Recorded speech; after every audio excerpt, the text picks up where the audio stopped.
আল জামিআতুল Arabia দারুল উলুম এর উদ্যোগে আয়োজিত অষ্টম বার্ষিক ওয়াজ মাহফিলের প্রথম দিনের শেষ অধিবেশনের সম্মানিত সভাপতি, উপস্থিত উলামায়ে কেরাম, মুরব্বিয়ানে ইজাম, দূর দূরান্ত থেকে আগত সর্বস্তরের মুসলমান ভাইয়েরা, পর্দার আলে অপেক্ষারত আমার মা ও বোনেরা, আমি যে আয়াতটি আপনাদের সামনে তেলাওয়াত করেছি, আল্লাহ তাআলা বলেন, সেই দিন অর্থাৎ বিচার দিবসে, কিয়ামতের দিন, যেদিন বর্তমান সূর্যটা মাত্র 9 ইঞ্চি মাথার উপরে এনে দেওয়া হবে, যেই দিন প্রত্যেক মানুষ আল্লাহর কাছে ঠাই 50,000 বছর পর্যন্ত দাঁড়িয়ে থাকতে হবে। বর্তমান সূর্যকে যেই দিন আরো 70 গুণ বেশি হিট দিয়ে উত্তপ্ত করা হবে, যেই দিন প্রত্যেক মানুষ উলঙ্গ অবস্থায় উঠবে। আয়েশা রাদিয়াল্লাহু তাআলা আনহা বলেন, ইয়া রাসূলুল্লাহ সাল্লাল্লাহু আলাইহি ওয়াসাল্লাম, এটা তো বড় লজ্জার কথা। নবী সাল্লাল্লাহু আলাইহি ওয়াসাল্লাম বললেন, আয়েশা, সেদিনকার পরিস্থিতি তো এমন হবে, প্রত্যেক মানুষ ঘামাতে ঘামাতে কারোবা টাকনু পর্যন্ত ডুবা যাবে, কারোবা হাঁটু পর্যন্ত ডুবা যাবে, কারোবা কোমর পর্যন্ত ডুবা যাবে, কেউ বা কোনোভাবে তার নাকটাকে উপর উঠিয়ে ধরে রাখবে। আল্লাহ বলেন, সেই দিন তোমাদের সম্পদ এবং তোমাদের সন্তান সন্ততি তোমাদের কোনো কাজে আসবে না।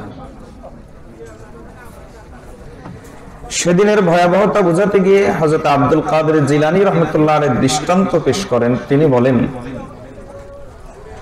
আল্লাহর নবী হযরত ঈসা আলাইহিস সালাম সেই দিন এতটা ভয়ের ভিতরে থাকবেন যে তার শরীরের লোমের গোড়া থেকে ঘামের পরিবর্তে রক্ত বের হবে। সেই দিন তোমার সম্পদও কোনো কাজে আসবে না, সন্তান সন্ততিও কাজে আসবে।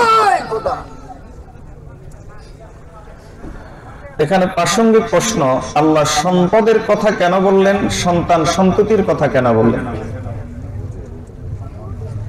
এর কারণ হলো, মানুষ দুনিয়াতে সমস্যায় পড়লে সম্পদের বড়াই দেখায়, সন্তান সন্ততির বড়াই দেখায়।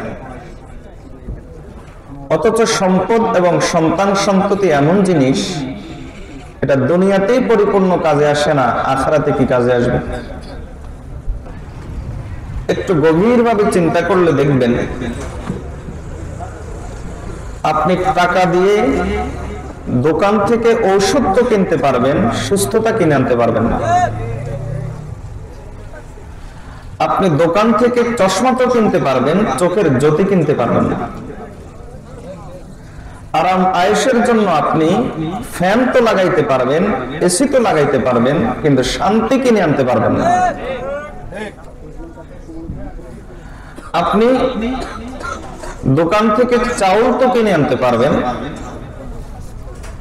কিন্তু একটা ধান যখন কৃষক জমিনের মধ্যে ছিটায়,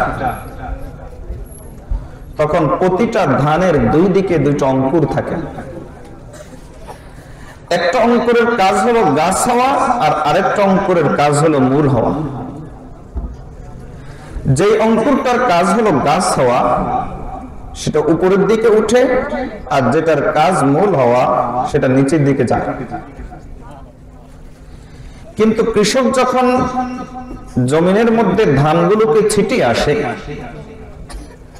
তখন এই অঙ্কুরগুলো এতটাই দুর্বল থাকে, একটা মুরগির বাচ্চাও ঠুকর দিয়ে খেয়ে ফেলতে পারে। সামান্য শীতের কারণে এটা নষ্ট হয়ে যেতে পারে, সামান্য কুয়াশা পড়ে ভিজে এটা পচে যেতে পারে, সামান্য রোদের হিটে এটা শুকিয়ে যেতে পারে। কৃষক ছিটানোর সময় উপরেরটাকে উপরের দিকে দিয়ে রেখে আসে না, নিচেরটাকে নিচের দিকে দিয়ে রেখে আসে না, বরং সে কেবল ছিটিয়ে আসে। পোকা মাকড়, মুরগি, পাখি, রোদ, বৃষ্টি, শীত ইত্যাদি থেকে রক্ষা করে। যে অঙ্কুরটা উপরের দিকে যাওয়া দরকার সেটাকে উপরের দিকে নিয়ে, আর যেটা নিচের দিকে যাওয়া দরকার সেটাকে নিচের দিকে নিয়ে ধান প্রজাতিকে রক্ষা করে আমাদের হাতে, আমাদের পাতে খাদ্য বা খানা এনে দেওয়ার ব্যবস্থা করেন কে? আপনি দোকান থেকে চাউল তো কিনতে পারবেন, কিন্তু জমিনের মধ্যে এই প্রক্রিয়া আপনি করতে পারবেন না। আপনি টাকা পয়সা দিয়ে বড় বিল্ডিং বানাইতে পারবেন, কিন্তু একই ছাদের নিচে বসবাস করার জন্য যে মিল মোহাব্বত দরকার সে মিল মোহাব্বত কিনে আনতে পারবেন না। তাহলে বোঝা গেল টাকা পয়সা দুনিয়াতে পরিপূর্ণ কাজে আসে না, আখিরাতে কি আসবে? দুনিয়াতে পরিপূর্ণ কাজে আসে না। আল্লাহ সন্তান সন্ততির কথা কেন বললেন? মানুষের অভ্যাস হলো, মানুষ যখন বিপদে পড়ে তখন সন্তান সন্ততির উপর ভরসা করে। আরেকজন বিপদে পড়লেও সন্তান যদি কোনো বড় ক্ষমতাধর হয় তখন সান্ত্বনা দেয়, টেনশন করিয়েন না, আমার ছেলে দেখবে, পেরেশানের কিছু নাই, আমি আমার ছেলেকে বলে দিব। অথচ সামান্য মাথা ব্যথার কথাই ধরুন,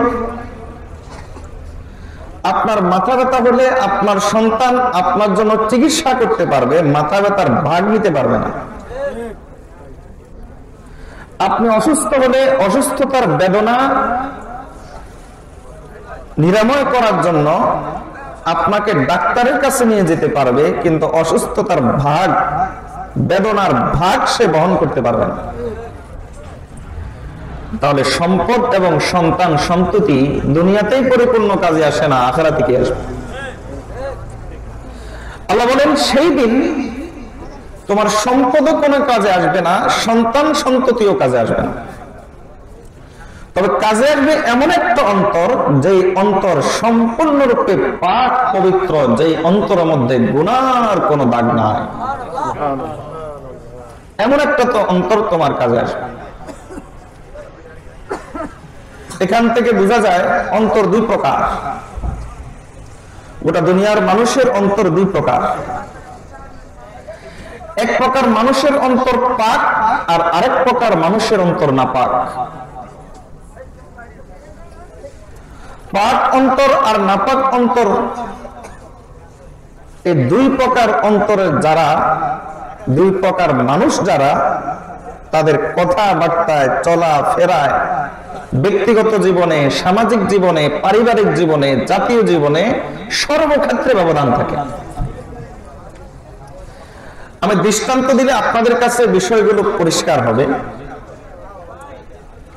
আমি ব্যক্তিগত জীবন থেকে একটা দৃষ্টান্ত দিব, পারিবারিক জীবন থেকে পাক নাপাক অন্তরের অধিকারীর পারিবারিক জীবনের একটা দৃষ্টান্ত দিব, পাক নাপাক অন্তরের অধিকারীর সামাজিক জীবনের একটা দৃষ্টান্ত দিব, আর পাক নাপাক অন্তরের অধিকারীর জাতীয় জীবনে একটা দৃষ্টান্ত দিব।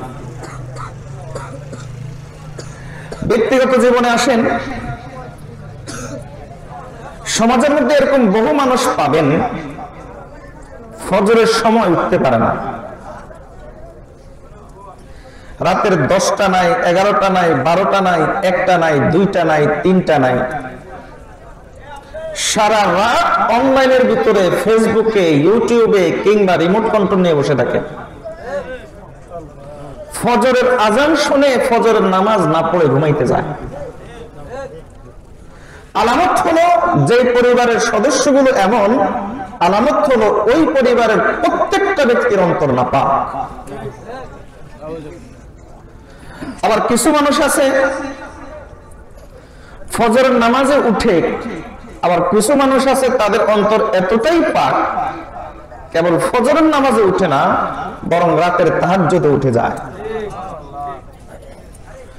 রাতের তাহাজ্জুদে উঠে বিছানায় বসে সে আরশের মালিকের সাথে সম্পর্ক করে নেয়, মাওলার সাথে সে সম্পর্ক করে নেয়। তার কাছে অবস্থা এমন হয়, সে কেমন যেন বলে উঠে, दिल के गहराई से उनका नाम जब लेता हूं मैं, दिल के गहराई से उनका नाम जब लेता हूं मैं, चूमती है मेरे कदमों को बहारे कायनात। তার অবস্থা দেখলে এমন হয় যে দুনিয়ার সবকিছুর চাইতে সে বেশি মজা পায় যখন সে মালিকের নাম নেয়। তার অবস্থা এমন, সে কেমন যেন বলে দিনের গভীর থেকে যখন আমি আমার মাওলার নাম নেই, তখন আমার কাছে মনে হয় গোটা দুনিয়ার আনন্দ আমার পায়ের কাছে এসে চুমু দিয়ে যাচ্ছে। আলামত হলো এই ব্যক্তির অন্তর পাক। ফজরের নামাজে উঠতে পারে না, এই আলামত হলো এই ব্যক্তির অন্তর না পাক। পারিবারিক জীবনে আসেন, পাক অন্তরের অধিকারীর পারিবারিক জীবন আর নাপাক অন্তরের অধিকারীর পারিবারিক জীবন। যে ব্যক্তির অন্তর পাক তার পরিবারের মধ্যে পর্দা থাকে, আর যার অন্তর নাপাক তার পরিবারে পর্দা থাকে না। হাদিস শরীফে রাসূলুল্লাহ সাল্লাল্লাহু আলাইহি ওয়াসাল্লাম বলেছেন, দায়ুস জান্নাতে যাবে না। সাহাবী জিজ্ঞেস করলেন, দায়ুস কে? আমরা দায়ুস বলতে বুঝি বেপর্দানশীল নারী, আসলে ওটা তো নারীদের বেলায় দায়ুস। হাদিস থেকে বোঝা যায় পুরুষ দায়ুসও আছে। নবীজি সাল্লাল্লাহু আলাইহি ওয়াসাল্লাম বললেন যে পুরুষ দায়ুস হলো ওই পুরুষ যেই পুরুষের পরিবারের নারী সদস্যদের সাথে পরপুরুষ কথা বললে, পরপুরুষ দেখা দিলে তার অন্তরের মধ্যে কোনো প্রকার ব্যথা সৃষ্টি হয় না। এই পুরুষ হলো পুরুষ দায়ুস। অন্তর না পাক। পাক অন্তরের সমাজ জীবন আর নাপাক অন্তরের সমাজ জীবন এর একটা দৃষ্টান্ত দেন। আপনাদের সমাজে সুদের কারবার নাই? আছে? যেই লোকটা সুদের কারবার করে তাকে আপনি ওয়াজ করতে দেন, সুদের ব্যাপারে 5 মিনিট ওয়াজ করতে পারবে। সুদের কারবারিও জানে যে সুদের গুনাহটা আপন মায়ের চাইতে ব্যভিচার করার চাইতে মারাত্মক। সুদের কারবারি জানে না? সমাজের কোন সুদের কারবারিটা এই ওয়াজটা না জানে? যে নবী সাল্লাল্লাহু আলাইহি ওয়াসাল্লাম বলেছেন, 70টা গুনাহকে তুমি তালিকাবদ্ধ করো 1 থেকে 70 পর্যন্ত, আর 70 নম্বরে রাখো সুদের কারবার। সবচাইতে এই 70টা গুনার মধ্যে সবচাইতে জঘন্য গুনাহ হলো আপন মায়ের সাথে ব্যভিচার করা। এটাকে 70 নম্বরে রাখো। 69, 68, 67 থেকে শুরু করে 1 নম্বর পর্যন্ত এর চাইতে বড় বড় গুনাহগুলোকে রাখো, আর সবগুলো গুনাহকে এক প্যাকেট করো। এই প্যাকেটের যেই নাম হবে এর নাম হবে সুদের কারবার। সমাজের কোন লোকটা না জানে? কিছু লোক আছে এমন, লবণ দিয়ে কোনোভাবে জীবন যাপন করে, খাদ্য খেয়ে জীবন যাপন করতে রাজি, হারাম খাইতে রাজি না, কারণ জানে হারামে আরাম নাই। আর কিছু লোক আছে এমন, হারাম বলেন, সুদ বলেন, ঘুষ বলেন, শুধু পাও আর নাও। যার সমাজ জীবনে এই জাতীয় সমস্যা আছে, আলামত হলো তার অন্তর নাপাক। আর যার সমাজ জীবনে এই জাতীয় সমস্যা নাই, আলামত হলো তার অন্তর পাক। জাতীয় জীবনে আসেন,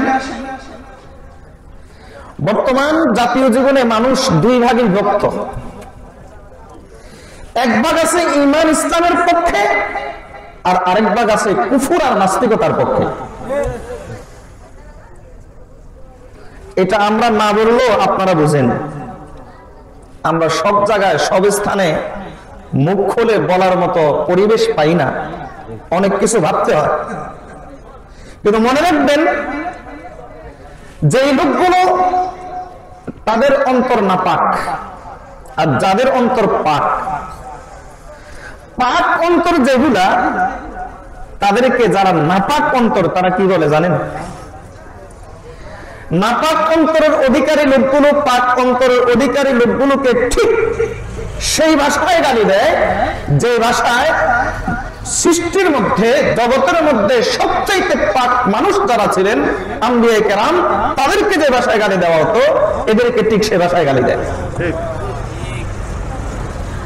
আম্বিয়া কেরামকে পাগল বলা হতো, নাপাক অন্তরের অধিকারীরা এই পাক অন্তরের লোকগুলোকে বলে মূর্খ। আম্বিয়া কেরামকে মৌলবাদী বলা হতো, জাদুকর বলা হতো। এমন কোন ট্যাগ নাই, এমন কোন শব্দ নাই, অপশব্দ নাই, কুশব্দ নাই যেগুলো নাপাক অন্তরের অধিকারী বেঈমান কাফেররা পাক অন্তরের অধিকারী নবীগণের ভাষায় ব্যবহার করেনি, সবগুলো ব্যবহার করেছে। জাতীয় জীবনে আসলে একদিন কিছু মানুষের মৌলভী সাহেব দেখলে, হুজুর দেখলেই, দাড়ি টুপি দেখলে তাদের গা চুলকায়, তাদেরকে জঙ্গিবাদী বলে, মৌলবাদী বলে, তাদেরকে সমাজে বিশৃঙ্খলাকারী বলে। যারা এনাদের আলেম ওলামাকে জাতীয় জীবনে গালি দেয়, আলামত হলো ওই ব্যক্তির অন্তর নাপাক। কুত্তা পেশাব করে আছে এদের অন্তরে। কোন কুত্তা? ওই কুত্তা যাদের সম্পর্কে আল্লাহ কোরআন মাজিদের মধ্যে বলেছেন উলাইকা কাল আনআমি বাল হুম আযাল, এরা হলো শূকর কুকুরের চাইতে খারাপ। ইহুদি খ্রিস্টান নামক কুত্তাগুলো ওদের অন্তরের মধ্যে পেশাব করে আছে, মস্তিষ্ক তাদের ইহুদি খ্রিস্টানদের মতো, এজন্যই তারা আলেম ওলামাকে গালি দেয়। আলামত হলো এদের অন্তর নাপাক। আন্তর্জাতিক জীবনে আসেন, আমি বলেছিলাম যে একটা দৃষ্টান্ত দিব, বেশি দৃষ্টান্ত দিব না। আন্তর্জাতিক জীবনে আসেন,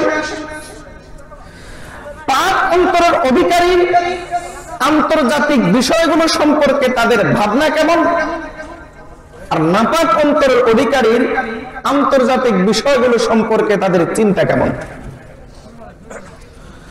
মনে করেন কিছু কুলাঙ্গার আমাদের নবী সাল্লাল্লাহু আলাইহি ওয়াসাল্লামকে গালি দিল,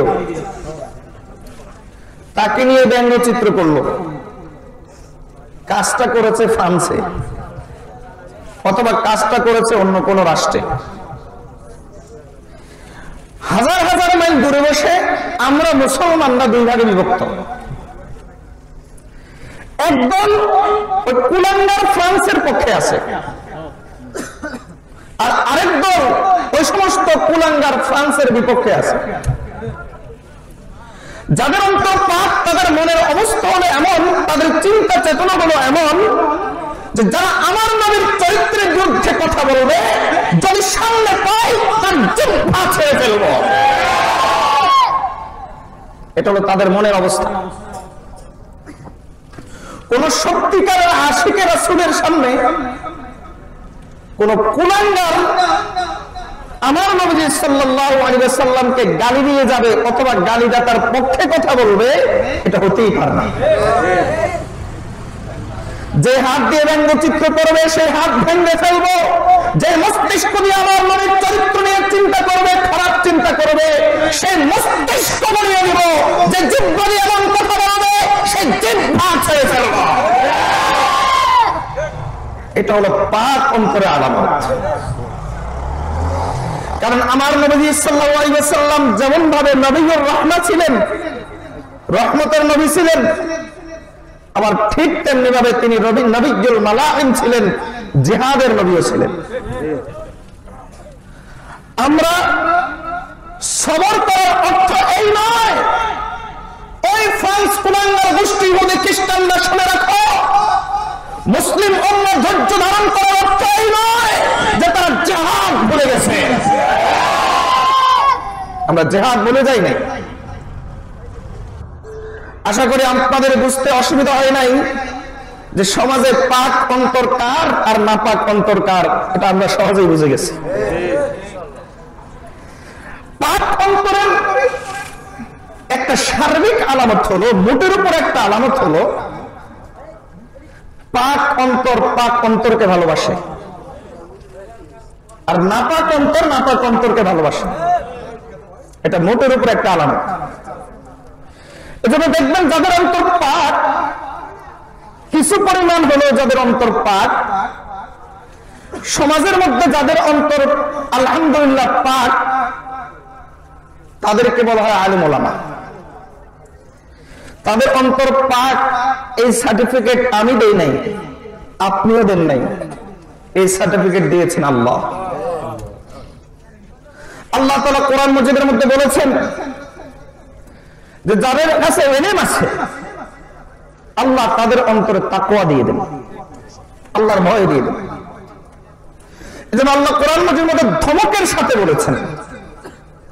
উলামায়ে কেরাম জানেন এখানে ইস্তিফহাম হলো লিতাওবীখ, ধমকের জন্য।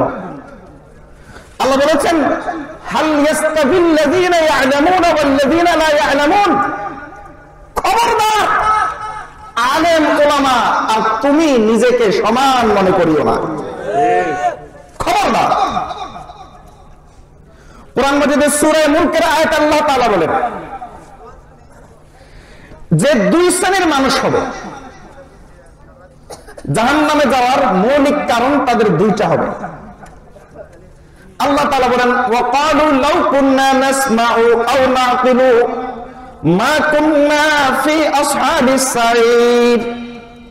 জাহান্নামে বলবো আল্লাহ যদি আলেম হয়ে যাইতাম, আও নাসমাউ অথবা আলেমদের ফলোয়ার হয়ে যেতাম, আলেম ওলামা যেভাবে বলেছে সেভাবে যদি চলতাম আজকে জাহান্নামে হইতাম না। নাপাক অন্তরের অধিকারী যারা, এরা আলেম ওলামার পিছনে চলতে পারে না। আর পাক অন্তরের অধিকারী যারা, তারা বলে আমরা কম বুঝি, আলেম ওলামা কোরআন সুন্নাহ নিয়ে এত বছর পড়ালেখা করছেন, ওনারা বেশি বুঝেন। আরে ভাই, দুনিয়ার সবাই যদি ডাক্তার হয়ে যায় তাহলে তো কবরস্থান আবাদ হবে, মানুষের চিকিৎসা হবে না। যে লোকগুলো কোরআন শরীফ ঠিক মতো পড়তে পারে না, একটা আরবি নাম বললে 10 বার তার বিষয়ের রাস্তা দিয়ে মিস কল বের হয়, কয়েকবার তার দাঁত ভাঙে, সেই লোকটা যখন আলেম ওলামাকে মূর্খ বলে তখন তাকে তো কষে চট দিতে মনে চায়, কারণ এই লোকটার অন্তর নাপাক। নাপাক অন্তর দিয়ে ব্যক্তি জীবনও চলা যায় না, পারিবারিক জীবনও চলা যায় না, সামাজিক জীবনও চলা যায় না, জাতীয় জীবনও চালানো যায় না। সুতরাং বোঝা গেল গোটা দুনিয়ার মানুষের অন্তর কয় প্রকার, বলেন কয় প্রকার? এক প্রকারের মানুষের অন্তর পাক, আর আরেক প্রকার অন্তরের মানুষ যাদের অন্তর নাপাক। হ্যাঁ, পাক আর নাপাকিতে ব্যবধান আছে। কারো অন্তর বেশি পাক, কারো অন্তর কম পাক, কিন্তু পাক। আবার কারো অন্তর বেশি না পাক, কারো অন্তর কম না পাক, কিন্তু না পাক। এটাতে ব্যবধান আছে। যাদের অন্তর বেশি পাক তারা কেমন হয়, একটা ছোট্ট দৃষ্টান্ত পেশ করি যাতে আল্লাহ তাআলা আমাদেরকে তাদের মতো বানিয়ে দেন। হাকিমুল উম্মত মুজাদ্দিদ মিল্লাত শাহ আশরাফ আলী থানভী রাহমাতুল্লাহ আলাইহি খানকা থেকে তিনি মসজিদের দিকে যাচ্ছিলেন। মসজিদের সামনে গিয়ে তিনি হঠাৎ আবার খানকার দিকে চলে আসেন। একটা কাগজ হাতে নিলেন, কাগজ হাতে নিয়ে সেই কাগজের মধ্যে কিছু বাজার সদাইয়ের নাম লিখলেন। কথার কথা, আলু, চাউল, ডাউল, আটা, চিনি ইত্যাদি এরকম কিছু বাজার সদাইয়ের নাম লিখলেন। বলা হলো হযরত এই বাজার সদাইয়ের নামগুলো আপনি পরে লিখতে পারতেন, এখন লেখার দরকার কি? হযরত উত্তর দিচ্ছেন, বাসা থেকে কিছু বাজার সদাইয়ের নাম বলা হয়েছে, ওগুলোর বোঝা অন্তরের মধ্যে ছিল, ওই বোঝাটাকে বের করে কাগজকে দিয়ে দিলাম, আর এই অন্তরটাকে আল্লাহর জন্য খালি করে দিলাম। हर तमन्ना दिल से रुखसत हो गई, हर तमन्ना दिल से रुखसत हो गई, अब तो आजा अब तो खलवत हो गई, आरज़ुए खून हो या हसरती पामाल हो, अब तो इसको दिल बनाना है खुदा तेरे लिए। दिल कार জন্য বানাইতে হবে। যে আয়াত আপনাদের সামনে তেলাওয়াত করেছি, এই আয়াতে আল্লাহ তাআলা বলেন, সেই দিন তোমার সম্পদও কোনো কাজে আসবে না, তোমার সন্তান সন্ততিও কাজে আসবে না, কাজে আসবে তোমার এমন একটা অন্তর যেই অন্তরের মধ্যে গুনার কোনো নাপাকি নাই, যে অন্তর সম্পূর্ণ পাক। আমার আর আপনার রুচি কেমন, অথচ আমরা কেমন? পেটের ভিতরে ময়লা, নাকের ভিতরে ময়লা, কানের ভিতরে ময়লা, 1 মাস দাঁত না মাজলে কাছে কেউ বসবে না, 1 মাস গোসল না করলে কাছে কেউ ঘেসবে না। অথচ আমাদের মতো মানুষের রুচির অবস্থা হলো এমন, 1 কেজি আপেল কিনতে গেলে 10 বার দেখি দাগ আছে কিনা, 1 কেজি মালটা কিনতে গেলে কয়েকবার দেখি দাগ আছে কিনা, একটা জিনিস কিনতে গেলে দেখি নতুন না পুরাতন, ভালো না খারাপ। আর যে আল্লাহ সমস্ত রুচিকে সৃষ্টি করেছেন, সমস্ত সৌন্দর্যকে যে আল্লাহ সৃষ্টি করেছেন, আকাশের সৌন্দর্য, বাতাসের সৌন্দর্য, ফুল ফলের সৌন্দর্য, সাগর নদী নালার সৌন্দর্য, প্রকৃতির সৌন্দর্য, গাছগাছালির সৌন্দর্য, সবুজ শ্যামলের সৌন্দর্য, যে আল্লাহ সমস্ত সৌন্দর্যকে তৈরি করেছেন, এমনকি যে আল্লাহ জান্নাতের সৌন্দর্যকে তৈরি করেছেন, না জানি সে আল্লাহর রুচি কেমন। আর তার কাছে আপনি যেমন তেমন একটা অন্তর নিয়ে যাবেন, আল্লাহ কবুল করবেন, হতেই পারে না। আপনার অন্তর অবস্থা যদি এমন হয়, অন্তরের মধ্যে কুফরিও আছে আবার ইসলাম প্রেমও আছে, এটা চলবে না। অন্তরের মধ্যে কুফরি চিন্তা আছে আবার ঈমান প্রেমও আছে, এটা চলবে না। বরং কুফরি আর শিরিক আর ইসলাম এক হতে পারে না। কুফর শিরিক আর ঈমান ইসলাম কখনো একসাথে হতে পারে না। যতক্ষণ পর্যন্ত আপনি আপনার অন্তর থেকে সব ধরনের কুফরি কালচার, সব ধরনের কুফরি চিন্তা, সব ধরনের পৌত্তলিকতা, সব ধরনের নাপাক চিন্তা আপনার অন্তর থেকে বের করে দিতে পারবেন না, ততক্ষণ পর্যন্ত আপনার নামাজ, আপনার রোজা, আপনার হজ, আপনার যাকাত, আপনার দান খয়রাত, আপনার সদকা কিছুই আল্লাহর কাছে গ্রহণযোগ্য হবে না। কেন? কারণ অন্তর নাপাক। আপনার নাপাক অন্তরের উপর কখনো আমলের ফাউন্ডেশন গড়বে না। একটা বিল্ডিং এর 2টা দিক, একটা হলো যেটা উপরে দেখা যায়, আরেকটা হলো যেটা মাটির নিচে থাকে। ঠিক তেমনি ভাবে একজন মানুষের 2টা দিক, একটা হলো যেটা বাহ্যিক দৃষ্টিতে দেখা যায়, আরেকটা যেটা ভিতরে লুকায়িত থাকে। ভিতরে লুকায়িত থাকে যেটা থাকে, এর নাম হলো ফাউন্ডেশন।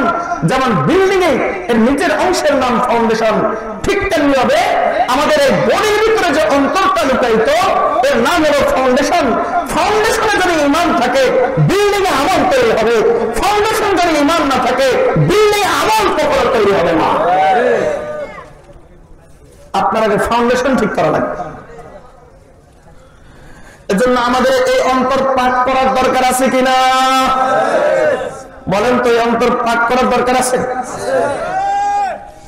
এই অন্তরটা কিভাবে পাক করা যায়, এই নিয়ে আমি আর 10 থেকে 15 মিনিট কথা বলে আজকের জন্য আলোচনা শেষ করবো ইনশাআল্লাহ। কিভাবে এই অন্তরটাকে পাক করা যায়। আপাতত এই অন্তরটাকে পাক করার জন্য আমি আপনাদেরকে 3টা চিকিৎসা, 3টা পদ্ধতি, 3টা পথ বলে যাব। যদি সম্ভব হয় তাহলে 3টা পথ একসাথে গ্রহণ করবেন, অন্যথায় একটা একটা করে শুরু করবেন। পারবেন তো ইনশাআল্লাহ? বরং তো এই অন্তরটাকে আবার আপনাদেরকে জিজ্ঞেস করি, আমি বুঝতে চাই যে আপনাদের অন্তরে, আপনাদের কাছে এর গুরুত্ব কতটুকু এসেছে। যেন সবাই আমার সাথে সমস্যারে বলেন, এই অন্তরটা পাক করার দরকার আছে কিনা। এই অন্তরটা পাক না করা গেলে আল্লাহর কাছে কোনো আমলেই গ্রহণযোগ্য হবে না। नमाज अच्छा, रोजा अच्छी, ज़कात अच्छा, हज अच्छा, मगर मैं बावजूद उसके मुसलमान हो नहीं सकता। তোমার যতক্ষণ পর্যন্ত ফাউন্ডেশন ঠিক না হবে, ততক্ষণ পর্যন্ত তোমার নামাজ যত সুন্দরী হোক, রোজা যত সুন্দরী হোক, হজ যাকাত যত সুন্দরী হোক, আল্লাহর কাছে মুসলিম হিসাবে সাব্যস্ত হবে না।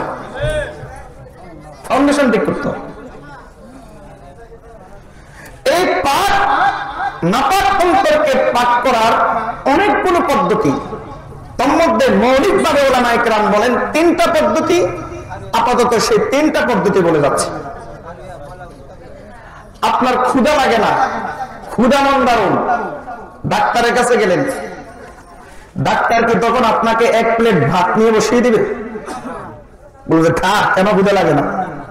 না 10টা রুটি এনে বসিয়ে দিবে যে খা, ক্ষুধা লাগে না কেন? ডাক্তার এমনটা করবে না। ডাক্তার করবে কি, ট্যাবলেট দিবে, ওষুধ দিবে, সিরাপ দিবে, আর ওই ট্যাবলেট খেলেই আপনার ক্ষুধার রোগ তৈরি হয়ে যাবে, আপনার ক্ষুধা মন্দা রোগ দূর হয়ে যাবে, আর ক্ষুধা আপনার অন্তরে তৈরি হয়ে যাবে। ঠিক তেমনি ভাবে অন্তর নাপাক হওয়ার অনেকগুলো কারণ, রাস্তাও অনেক, কিন্তু ঔষধ আমি আপনাকে 3টা দিব। এই 3টা ওষুধ গ্রহণ করেন, অন্তর নাপাক হওয়ার যতগুলো রাস্তা আছে, যতগুলো পথ আছে, যতগুলো স্রোত আছে, সবগুলো আপনাকে বন্ধ হয়ে যাবে। অন্তরকে পাক করার 1 নম্বর পথের নাম হলো নবী সাল্লাল্লাহু আলাইহি ওয়াসাল্লামের সুন্নতের অনুসরণ করা। কার অনুসরণ করা? যার জিন্দেগিতে যত বেশি নবীর সুন্নাত, তার জিন্দেগিতে তত অন্তর পাক। যার জিন্দেগিতে সুন্নাত যত কম, তার অন্তর তত বেশি না পাক। হযরত আনাস রাদিয়াল্লাহু তাআলা কে নবী সাল্লাল্লাহু আলাইহি ওয়াসাল্লাম একদিন বললেন, হে আনাস, ইয়া বুনাইয়া, হে আমার আদরের সন্তান, ইন তাকদির আন তুসবিহা আও তুমসিয়া ওয়া লাইসা ফি কলবিকা গিশশুন লিআহাদিন ফাফআল। আমার আদরের সন্তান আনাস রাদিয়াল্লাহু তাআলা মাত্র 8 বছর বয়সে নবীর কাছে এসেছেন। নবী সাল্লাল্লাহু আলাইহি ওয়াসাল্লাম দীর্ঘ খেদমত করেছেন, যুবক হয়ে গিয়েছেন। আনাস রাদিয়াল্লাহু তাআলা বলেন যে এই দীর্ঘ সময়ে নবীজি আমার কোন কাজে বিরক্ত হয়ে উফ পর্যন্ত বলেন নাই। বাচ্চারা কত দুষ্টামি করে, আনাস রাদিয়াল্লাহু তাআলা তো বাচ্চাই ছিলেন, নিশ্চয়ই নবীজির সামনে দুষ্টামি করেছে, কিন্তু নবীজি এমন চরিত্র অধিকারী ছিলেন, তিনি বলেন যে আমার কোন কাজে বিরক্ত হয়ে নবীজির মুখে উফ শব্দ আমি শুনিনি। আনাস রাদিয়াল্লাহু তাআলা কে নবীজি সাল্লাল্লাহু আলাইহি ওয়াসাল্লাম তার এক প্রকার পালক পুত্র হিসাবে লালন পালন করেছেন, এজন্য তাকে আদর করে ডাকতেন ইয়া বুনাইয়া বলে, হে আমার আদরের সন্তান, ও বেটা, এভাবে ডাকতেন। নবী সাল্লাল্লাহু আলাইহি ওয়াসাল্লাম আনাস রাদিয়াল্লাহু তাআলা কে বলেন, হে আমার আদরের সন্তান, যদি তোমার দ্বারা সম্ভব হয় তাহলে তুমি সকাল এবং রাত এমন ভাবে অতিবাহিত করো, 24 ঘন্টার জীবনটা তুমি এমন ভাবে সাজাও, এমন একটা মানসিকতা তুমি রাখো যে তুমি জীবনে কাউকে ধোঁকা দিবা না। যদি এমনটা করতে পারো তাহলে তুমি করো। কেন? ওয়াযালিকা মিন সুন্নতি, কারণ এটা হলো আমি নবীর সুন্নাত। ওয়ামান আহাব্বা সুন্নতি ফাকাদ আহাব্বানি, আর যে ব্যক্তি আমি নবীর সুন্নতকে মহব্বত করবে সে আমাকেই মহব্বত করবে। ওয়ামান আহাব্বানি কানা মাই ফিল জান্নাহ, আর যে ব্যক্তি আমাকে মহব্বত করবে সে আমার সাথে কাল কিয়ামতের দিন আমার সাথে সে জান্নাতে থাকবে। জান্নাত পাক জায়গা, না পাক অন্তর নিয়ে সেখানে যাওয়া যায় না। আর নবী বলেছেন যে আমার সুন্নতকে মহব্বত করবে সে আমাকে মহব্বত করবে, আর যে আমাকে মহব্বত করবে সে জান্নাতে যাবে। বুঝা গেল যে ব্যক্তি নবীর সুন্নতকে মহব্বত করবে তার অন্তর আল্লাহ এতটাই পাক করে দেন যে তার অন্তরে আল্লাহ নবীর মহব্বত ঢুকিয়ে দেন। আর যার অন্তর নবীর মহব্বত ঢুকে যায় সে ব্যক্তি জীবনের বন্ধুত্ব ছাড়তে পারে, সে পারিবারিক টান ছাড়তে পারে, সামাজিক টান ছাড়তে পারে, সামাজিক কথা ছাড়তে পারে, রুসুলরা ছাড়তে পারে, দল ছাড়তে পারে, নেতা ছাড়তে পারে, সে চেতনা ছাড়তে পারে, নবীকে ছাড়তে পারে না। কার অন্তরে নবীজি ঢুকে গেছে, পাক হয়ে গেছে। এজন্য ওলামায়ে কেরাম দৃষ্টান্ত পেশ করেন, একটা মেয়েকে যখন বড় উদ্দেশ্যে সাজানো হয় তখন ওই মেয়েটার যে অঙ্গেই অলংকার রাখা হয় ওই অঙ্গের সৌন্দর্য বেড়ে যায়। মাথায় টিকি পড়লে মাথার সৌন্দর্য বাড়ে, কানে ফুল পড়লে কানের সৌন্দর্য বাড়ে, নাক ফুল পড়লে নাকের সৌন্দর্য বাড়ে, চুড়ি পড়লে হাতের সৌন্দর্য বাড়ে, গলায় হার পড়লে গলার সৌন্দর্য বাড়ে, পায়ে নুপুর পড়লে পায়ের সৌন্দর্য বাড়ে। ঠিক তেমনি ভাবে আমাদের জিন্দেগীর যে অংশেই নবী সাল্লাল্লাহু আলাইহি ওয়াসাল্লামের সুন্নাত থাকবে ওই অংশটাই আল্লাহর কাছে মায়া হয়ে যায়। এজন্য অন্তরকে পাক করার একটা রাস্তার নাম হলো সুন্নাত। আমার সাথে একটা কথা বলেন এবং অন্তরে গেঁথে নেন, সুন্নতের অপর নাম জান্নাত। বলেন, সুন্নতের অপর নাম জান্নাত। জগৎ চেঞ্জ হলে সুন্নতের নামও চেঞ্জ হয়ে যাবে। যেমন দেশ চেঞ্জ হলে, ভৌগোলিক সীমারেখা চেঞ্জ হলে মুদ্রার নাম পরিবর্তন হয়ে যায়। আমাদের বাংলাদেশের মুদ্রার নাম টাকা, সৌদি আরবের মুদ্রার নাম রিয়াল, লন্ডনের মুদ্রার নাম ইউরো না ডলার, আর ইউরোপের মুদ্রার নাম ইউরো, আমেরিকার মুদ্রার নাম ডলার, কুয়েতের মুদ্রার নাম দিনার। ঠিক তেমনি ভাবে এই জগতে তার নাম সুন্নাত।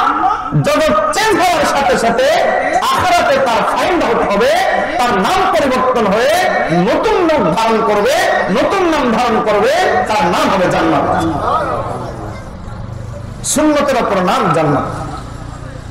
আপনি একটা সুন্নতের উপর চলেছেন, ছোট্ট একটা সুন্নতের উপর, মনে করেন সালাম দেওয়া একটা সুন্নত। আপনি একটা সুন্নতের উপর আমল করেছেন 1 সেকেন্ডে, এর অর্থ আপনি জান্নাতে একটা গাছ ফেলে লাগিয়ে দিয়েছেন। আপনি একটা সুন্নতের উপর আমল করেছেন, এর অর্থ এর বিনিময়ে জান্নাতে একটা ইট তৈরি হয়ে গেছে। সুন্নতের অপর নাম জান্নাত। এজন্য নাপাক অন্তরকে পাক করার 1 নম্বর পথের নাম হলো সুন্নাত। নাপাক অন্তরকে পাক করার 2 নম্বর পথের নাম, 2 নম্বর পথের নাম হলো আল্লাহর জিকির। বলেন কি? নবী সাল্লাল্লাহু আলাইহি ওয়াসাল্লাম বলেন, লিকুল্লি শাইইন সিকালাতুন ওয়া সিকালাতুল কুলুবি যিকরুল্লাহ। প্রত্যেক জিনিসকে পরিষ্কার করার মাজনি আছে। ওয়াল পরিষ্কার করার মাজনি আর কাপড় পরিষ্কার করার মাজনি এক নয়। একটার নাম সাবান আর একটার নাম শিরিষ কাগজ। ঠিক তেমনি ভাবে অন্তরের পরিষ্কার করার একটা মাজনি আছে, এর নাম হলো আল্লাহর জিকির। लब में हरदम जिक्र भी हो, दिल में हरदम फिक्र भी हो, फिर तो बिल्कुल वास्ता है साफता दरबार शाह। তোমার অন্তরে যদি জিকির চলে আসে তবে তুমি এই কথা মনে রেখো, আল্লাহ পর্যন্ত পৌঁছার রাস্তা তোমার জন্য একেবারেই পরিষ্কার। আল্লাহর জিকির করো, অধিক আল্লাহর জিকির করবেন, আল্লাহ অন্তর সাফ করে দিবেন। অন্তত দিন 5টা মিনিট হলো জিকির করবেন। মাসনুন দোয়াগুলো করলে জিকির হয়, কোরআন মাজিদ তেলাওয়াত করলে জিকির হয়। এভাবে আপনি বিসমিল্লাহ বলে কোনো কাজ শুরু করলে জিকির হয়।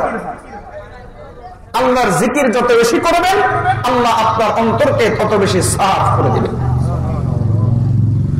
অন্তরকে সাফ করার 3 নম্বর রাস্তা, আমাদের মাশায়েখগণ বলেন যে প্রথম রাস্তাটা হলো মূলত মূল রাস্তা, আর তৃতীয় যেটা বলা হয়েছে সেটা হলো গাইড। অপরিচিত রাস্তায় চলতে হলে গাইডের দরকার হয়। গাইড মানে যে রাস্তায় চিনায় নিয়ে যাবে। অপরিচিত রাস্তায় চলতে হলে একজন পথ প্রদর্শকের দরকার হয়। এখন যেমন গুগল ম্যাপ আছে, আমরা নতুন কোন এলাকায় বয়ান করতে গেলে গুগল ম্যাপে ওই এলাকার নাম সার্চ দিয়ে বসে থাকি। এবার গুগল ম্যাপ যেদিকে বলে আমরা সেদিকে গাড়ি ঘুরাই। এটা হলো গাইড। আগে 2টা হলো মূল রাস্তা, আর 3 নম্বরটা হলো গাইড। ওই রাস্তার উপর চলার জন্য যে আপনাকে ইনস্ট্রাকশন দিবে, পথ দেখাবে, তাদের পরিচয়। আপনার কাজ হলো যেমন ভাবে ট্রেনের বগির মধ্যে একটা ইঞ্জিন থাকে, আর ট্রেনের মধ্যে একটা ইঞ্জিন থাকে আর বাকিগুলো হলো বগি। বগির কাজ হলো ইঞ্জিনের সাথে লেগে যাওয়া, আর ইঞ্জিনের কাজ হলো গন্তব্যস্থানে পৌঁছে যাওয়া। ইঞ্জিন যখন গন্তব্যস্থানে পৌঁছে যায়, বগির আর টেনশন করতে হয় না, বগি আপনা আপনি চলে যায়। ঠিক তেমনি ভাবে 3 নম্বরটা হলো গাইড, 3 নম্বরটা হলো ইঞ্জিন। আপনি যখন 3 নম্বরটার সাথে নিজেকে যুক্ত করে দিবেন, আপনার আর টেনশন লাগবে না। জিকির সুন্নাত সহ অন্তর পরিষ্কার করার জন্য, অন্তর পবিত্র করার জন্য যতগুলো পথ পদ্ধতি আমল আছে, আল্লাহ তাআলা ধীরে ধীরে আস্তে আস্তে সবগুলো আপনার মধ্যে নিয়ে আসবেন, আর আপনি জান্নাত পর্যন্ত পৌঁছে যাবেন। এজন্য 3 নম্বরটার নাম হলো আলেম ওলামার সাথে থাকা। 3 নম্বরটার নাম হলো আলেম ওলামার কথা অনুযায়ী চলা। 3 নম্বরটার নাম হলো আলেম ওলামার সোহবতে যাওয়া, আলেম ওলামার সংস্পর্শে যাওয়া, আলেম ওলামাকে মহব্বত করা, আলেম ওলামার বাতলানো রাস্তা অনুযায়ী চলা। দেখবেন সমাজের মধ্যে যত প্রকার পথ ভ্রষ্ট আছে, সমস্ত পথ ভ্রষ্ট হওয়ার মূল কারণ হলো আলেম ওলামার সাথে তার সম্পর্ক না থাকা। এজন্য আল্লাহ কোরআন মাজিদের মধ্যে বলে দিয়েছেন যে ওয়াকুনু মা'আস সাদিকিন। উন্নত আল্লাহ তাআলা বলেন যে আমি আল্লাহ সাক্ষী দিচ্ছি, শাহিদাল্লাহু আন্নাহু লা ইলাহা ইল্লাল্লাহ। আল্লাহ সাক্ষী দিচ্ছেন আল্লাহ এক, আর সাক্ষী দিচ্ছেন ফেরেশতাগণ আল্লাহ এক, আর সাক্ষী দিচ্ছেন আলেম ওলামা আল্লাহ এক। আপনার কাজ হলো আলেম ওলামা যেই কথা বলে সেই কথাকে মেনে যাওয়া, আলেম ওলামা যেই সাক্ষী দেয় সেই সাক্ষীকে মেনে যাওয়া। তারা যখন জিহাদের কথা বলবে, আপনার জিহাদে ঝাঁপিয়ে পড়তে হবে, পিছনে তাকানো যাবে না। তারা যখন তাবলীগের কথা বলবে, আপনাকে তাবলীগে চলে যেতে হবে, পিছনে তাকানো যাবে না। তারা যখন নামাজের কথা বলবে, নামাজে চলে আসতে হবে, পিছনে তাকানো যাবে না। তারা যখন যে আমলের দিক নির্দেশনা দিবেন, সে আমল অনুযায়ী আপনাকে চলতে হবে, পিছনে তাকা যাবে না। এর জন্য আপনার রুচিকে ধরে ফেলতে হবে, এর জন্য আপনার ইচ্ছাকে কোরবান করতে হবে, এর জন্য আপনার কামনা বাসনাকে কোরবান করতে হবে। আপনার মানসিকতা এমন থাকতে হবে, আমার নিজস্ব কোনো ইচ্ছা নাই, আলেম ওলামার ইচ্ছাই ইচ্ছা। আমার নিজস্ব কোনো কামনা বাসনা নাই, আলেম ওলামার কামনা বাসনাই বাসনা। আমার নিজস্ব কোনো লক্ষ্যবস্তু নাই, আলেম ওলামার লক্ষ্যবস্তু আমার লক্ষ্যবস্তু। এভাবে যদি আপনি চলতে পারেন, আলেম ওলামাকে আল্লাহ তাআলা জান্নাতে পৌঁছাবেন নবীদের পিছনে পিছনে তাদের ওয়ারিস হিসাবে। আপনিও আলেম ওলামার পিছনে পিছনে জান্নাতে পৌঁছে যাবেন আলেম ওলামার ফলোয়ার হিসাবে। আল্লাহ আমাদেরকে এই 3টা রাস্তা অবলম্বন করার তৌফিক দান করুন। আল্লাহ যে কথাগুলো বলেছি আমাদের সকলকে সেই কথাগুলোর উপর আমল করার তৌফিক দান করুন। ওয়া আখিরু দাওয়ানা আনিল হামদুলিল্লাহি রাব্বিল আলামিন। দুরূদ শরীফ পড়ি। আল্লাহুম্মা সাল্লি আলা মুহাম্মাদিন ওয়া আলা আলি মুহাম্মাদ।